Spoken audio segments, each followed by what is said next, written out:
I am trying to interview bands. Now, that might sound like an easy topic to get into. You just go, oh, you just email them and ask them to do an interview. Well, yeah, that's how it used to be. In the past, when I first started doing my blog, it was incredibly easy to get interviews with bands.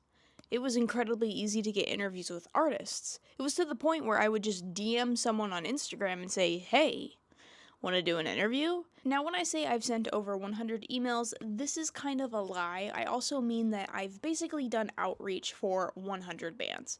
So a lot of the time you have one PR company that's managing multiple bands and you can send a interview request to them, specifically detailing which bands you want to talk to, why you want to talk to them, what you want to talk to them about.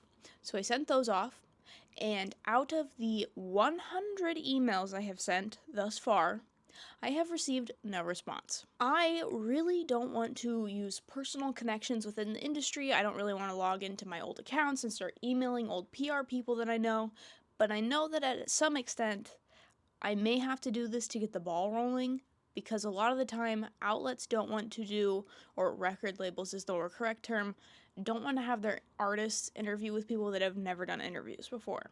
I haven't done video interviews, and I'm, becoming a video content creator. I've been basically primarily text up until very recently. So, taking that into consideration, most of my interviews, literally all of my interviews, except for 2, have been text. So, taking that into consideration, understanding the perspective of somebody getting an email from somebody they have no idea who it is, going like, hey, can I get your artist on an interview so that we can have a conversation and talk about stuff? I probably wouldn't respond to it either, so I'm taking all of this kind of with a grain of salt.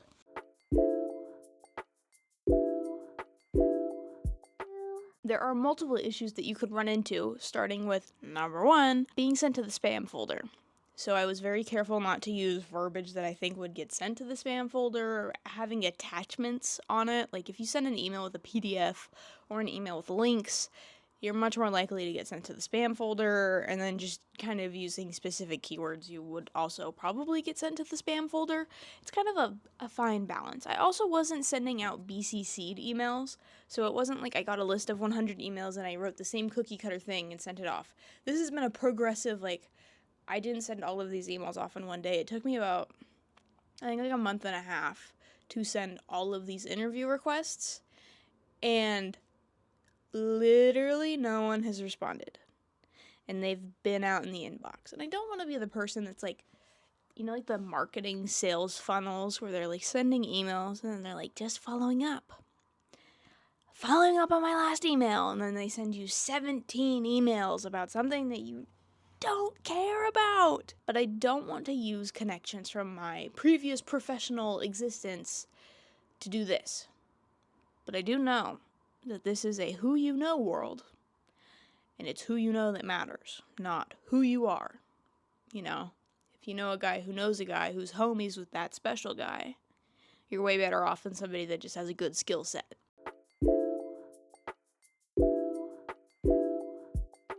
Personally, I am very concerned regarding the fact that bands just don't want to do interviews anymore. Now, this may seem shitty to say, but doing an interview genuinely has to be worth the effort that I put into it. Unless I really, really like this band, they're like, oh my gosh, this is my favorite super niche band. It's a lot of effort to go through, coordinate an interview, organize it, host the person, edit the video, post it. You're talking 5+ hours of work. And if that video is only going to get 10, 20 views because nobody cares about the band, don't want to be that person, but always the hope with these bands that you interview is that they blow up and then you're known as the first person that interviewed them. I always like to think that I'm going for that, but at the same time I also want to talk to the bands that I'm listening to. And it's not like I'm reaching out to Metallica going hey, let's do an interview. I have 10,000 followers on TikTok. Because they don't give a shit. They don't care.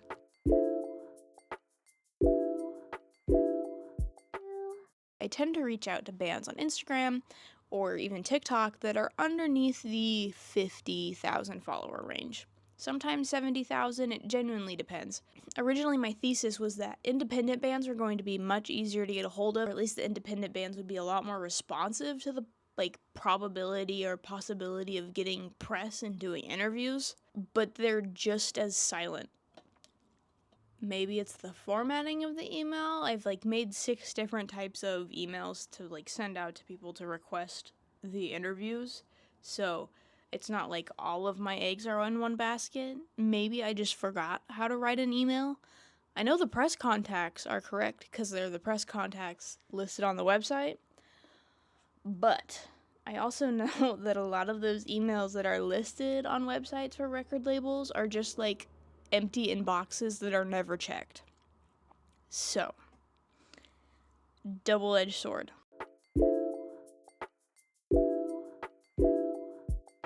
Is it worth it for bands to go on and do interviews anymore? Are people watching interviews with artists?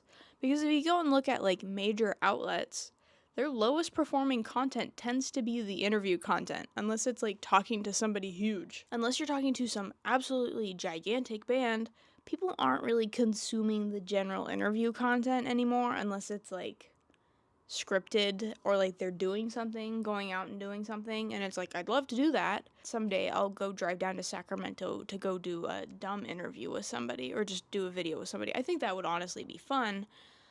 I just got to get to the point where they actually respond to my emails. So if you don't know, basically the entire goal of this is getting into the swing of being a legitimate music outlet. I've been running a blog since I was 15 about metal music, and now I'm back as a big girl trying to do big girl things and be professional. Whatever that means. Initially, my thesis was, if I send out enough interviews, eventually, I'll get somebody that responds back interested in doing an interview. And so I've been crawling TikTok, I've been crawling Instagram, I've been doing general record label research or looking at the songs that I listen to on Spotify, finding the bands and doing outreach. And they don't respond.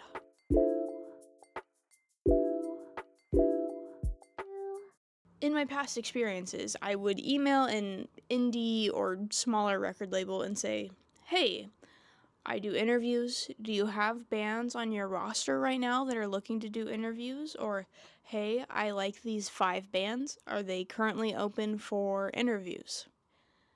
And then they'd go yes or no, coordinate with their publicist if they have one, or just the general manager of the record label, etc., etc., etc. Now, I don't want to limit myself just to Zoom meetings or Discord calls for interviews. I also want to do outreach to local events. So I've been doing a lot of research regarding what's coming up soon.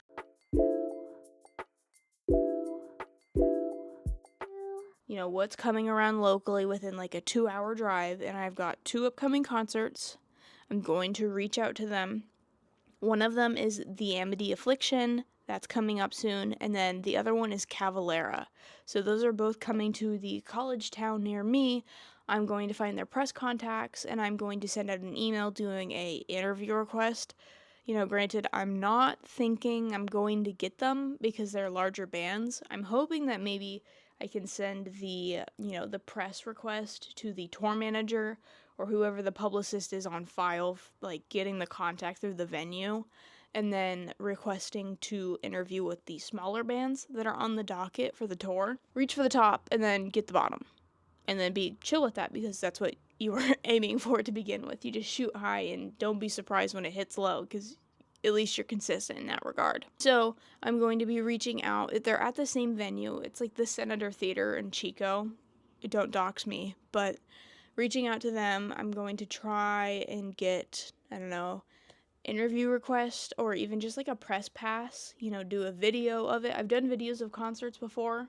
None of it was press pass concert videos, but if there's a will, there's a way. Ultimately, this is all going to come down to the value of the press provided, which is the big kind of question of what I'm trying to figure out is there value within the independent people on social media doing this outreach or, trying to be interviewers or concert reviewers, etc.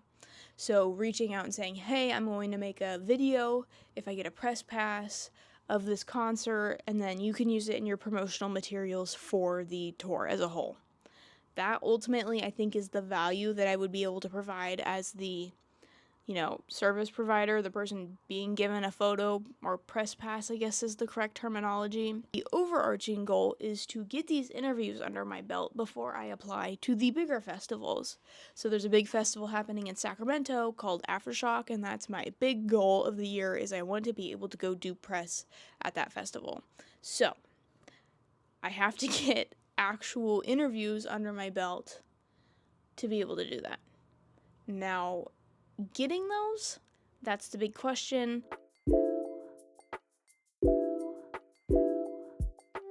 Even getting up to these lower level concerts, the first thing that they're going to look at is how many followers you have on Instagram or TikTok or whatever. My TikTok is much more attractive than my Instagram. My Facebook's okay, it's got like 10,000 followers, but my TikTok has like 11,000 more. It has more than my Facebook. And then my Instagram is just kind of sad. So, don't know what to do about that because I just can't. Instagram's not working for me. But this all just kind of sums up the overarching goals, I suppose. Get interviews, get more followers, go to some concerts and talk to people, make videos about it. And then using that and bunching it all up into a nice, neat little ball and saying, here, look, I kind of know what I'm doing. I know that this is probably going to be going out much later than when this initially is started, but, it's worth an attempt, I guess. If it finally happens, or something. At the end of the day, all that matters is your comments. So let me know what you think about this video and what I'm attempting to do, or your general experience with artists and interviews. Do you think musicians give a shit about interviews anymore? Do you think the consumer cares about interviews anymore? At this point, it feels like if you're not a corporate-owned outlet or like a big one, like if you don't have 5 million followers, nobody gives a shit. But I have faith. I have faith that the general consumeristic society does kind of care about independent journalism, even if that journalism is a very dumb and scuffed interview. So, I'll see you guys next time.